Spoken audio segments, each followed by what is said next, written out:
Rontal itu berasal dari kata ron dan ental, di mana ron itu berarti daun, sedangkan ental itu adalah pohon. Satu gudang ilmu merupakan peninggalan budaya yang mengandung ilmu pengetahuan. Dikatakan sebagai kearifan lokal karena manusia Hindu di Bali dari lahir sampai mati itu ada menggunakan tulisan di atas daun lontar. Boleh dikatakan di satu-satunya di Indonesia adalah di Bali. Walaupun ada mungkin di tempat lain, dulu di zaman Majapahit bukan dengan daun lontar. Itu dibuat dengan daun nipah. Kalau perkembangan sejarah lontar di Bali, saya katakan mungkin ya, karena tidak ada kepastian.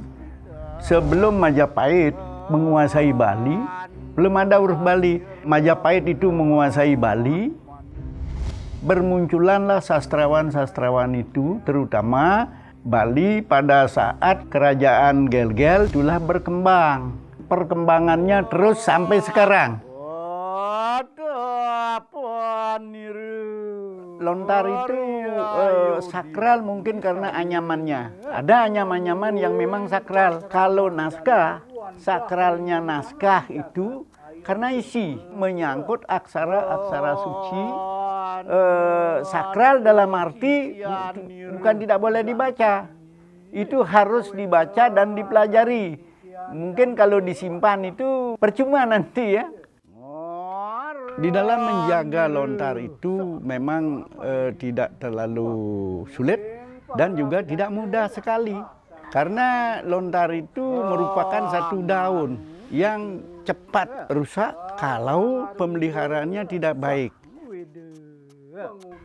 Nah, lalu kalau hal ini memang sulit dirasakan terutama oleh mereka atau siapapun yang tidak akan memanfaatkan lontar itu di rumah tangganya, karena tidak jarang punya lontar tapi tidak tahu memanfaatkan. Lebih bagus lontar itu dititip suatu tempat yang bisa merawat dan memelihara lontar itu dengan catatan hak kepemilikannya itu tetap pada pemilik semula.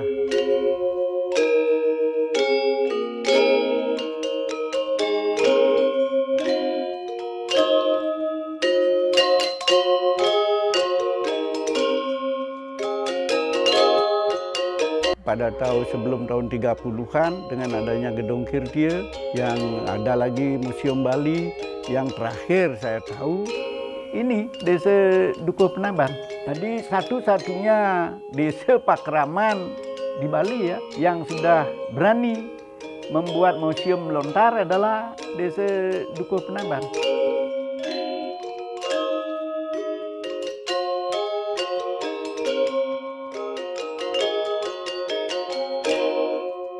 Warga-warga kami ini banyak yang memiliki lontar tetapi tidak pada dibaca, dipelihara, apalagi dirawat dengan baik. Karena memang sebagian besar generasi yang ada di kita di sini di Dukuh Penaban banyak yang tidak begitu mengerti dan memahami aksara Bali.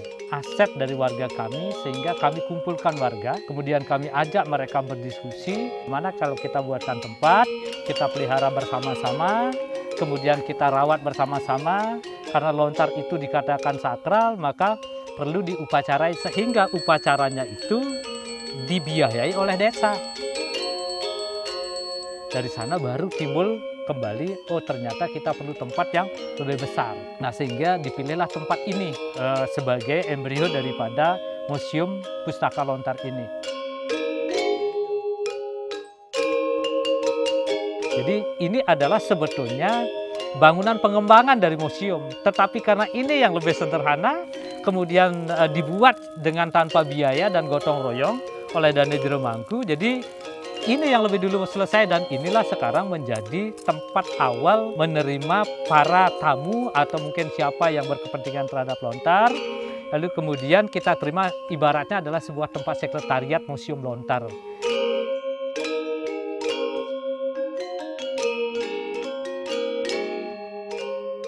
Tidak fair kalau seandainya hanya untuk kita. Karena kami juga berpikir kalau di desa kami saja yang memiliki lontar warga itu seperti itu karena tidak tahu, saya yakin bahwa kami yakin di tempat lain juga akan lebih parah. Nah, untuk menyelamatkan ini, kami tidak berpikir hanya bersifat internal saja. Jadi kami membuka diri kepada masyarakat secara umum. Mari kita miliki Museum Pustaka Lontar Dukuh Penaban ini adalah milik kita bersama. Jadi dengan cara apa? Dengan boleh menitipkan lontarnya. Hak kepemilikan adalah tetap menjadi milik yang bersangkutan. Itu yang pertama. Yang kedua, kalau seandainya tidak mau disimpan di sini, hanya ingin tahu isinya, jadi kami sudah siapkan tenaga atau staf yang bisa untuk membantu membacakan isi daripada lontar itu. Menjaga museum tidak memikirkan yang namanya uang. Uang bagi saya nomor 2. Menjaga museum untuk mengabdi untuk desa dan melestarikan budaya Bali yaitu lontar.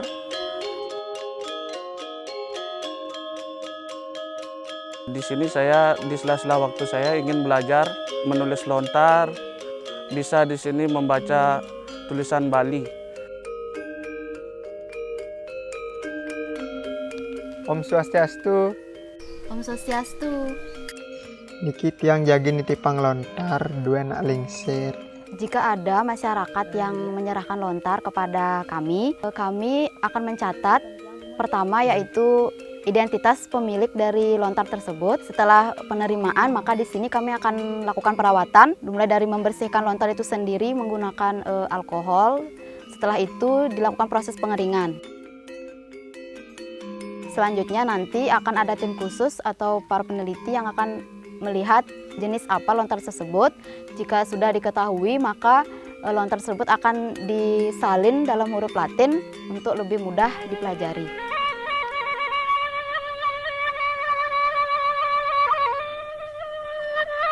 Ya, sampai dengan kunjungan saat sekarang itu, kalau dilihat di buku kunjungan, namanya memang orang bule semua.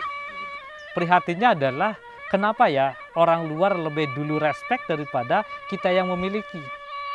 Setelah ada museum itu, jangan diberikan orang-orang bule saja yang mempelajari. Mari kita bersama-sama. Jangan kita punya, mereka yang tahu. Kejadian yang kita ketahui atau mungkin kita ketahui bahwa budaya kita banyak disadap oleh orang lain. Lalu ketika sudah orang lain menganggap, baru kita teriak-teriak ya, kita mengantisipasi itu. Mari kita bersama-sama untuk memelihara keajegan Bali dengan melestarikan pusaka budaya kita. Desa Pekraman Dukuh Penaban ini kami sudah membangun Museum Pustaka Lontar yang isinya memang lontar. Harapannya bisa menjadi referensi dalam hal kegiatan belajar mengajar ataupun dalam bidang studi yang lain.